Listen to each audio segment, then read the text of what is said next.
I took Damien's death very hard. He was very close to me. 2003, I really hit a wall.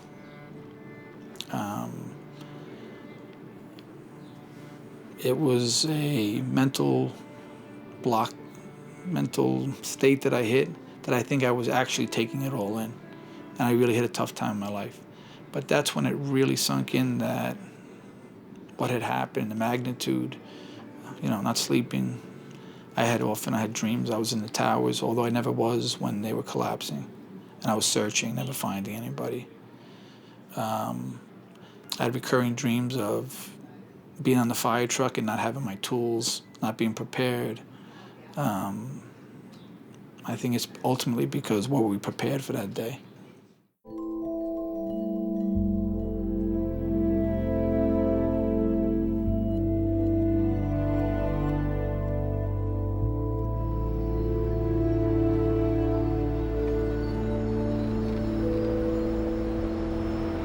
We Irish, we are a resilient people.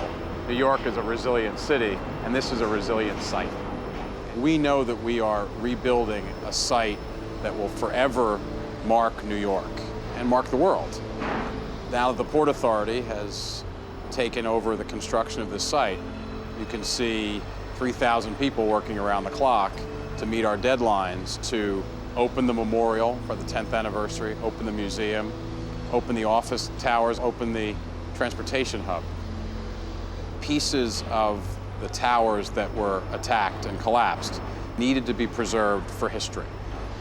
We expect this to be one of the top sites for people to visit in New York. People all over the world are going to want to come see this and pay homage to those that we lost, and to see the strength of the people of this region, of New York, of New Jersey, to come back from the worst attack the country had ever suffered.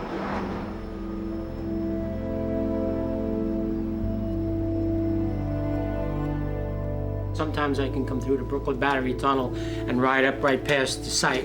Other times I come through and I gotta make a left and go up the other way because it's, feelings coming back. And it's a mixed thing. I never want anyone to ever forget. But by the same token, I don't want it to be just a touristy thing where people come, oh, we gotta go to Ground Zero and tell me what happened. I like the idea of the Freedom Tower. They're gonna call it the Trade Center now.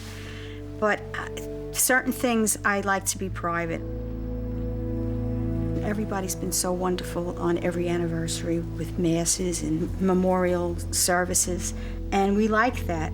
But we come to a point now where we just want to be a little more quiet about it, because we have to support whenever they have any kind of a memorial service. We have to support it because it's for us.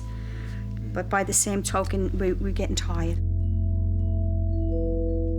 I don't want to be in New York around that time now, this 10-year. I don't want to be downtown at this new memorial, because it's going to be a zoo, and I can't do that. I don't want to share my grief and my pain with everybody else that day. So the 10 years, yeah, everything is 10 years. Abigail turned 10.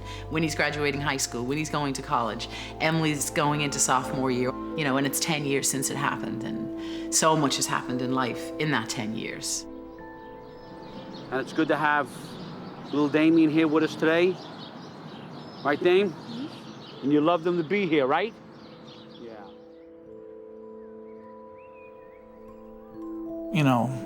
We're firemen, brother's a cop. We're all there, I feel guilt that we couldn't do more. And I think that stays with you. It takes you a while to figure out why you're so angry, but I think that's what it comes down to, that, we should have been there for Damien.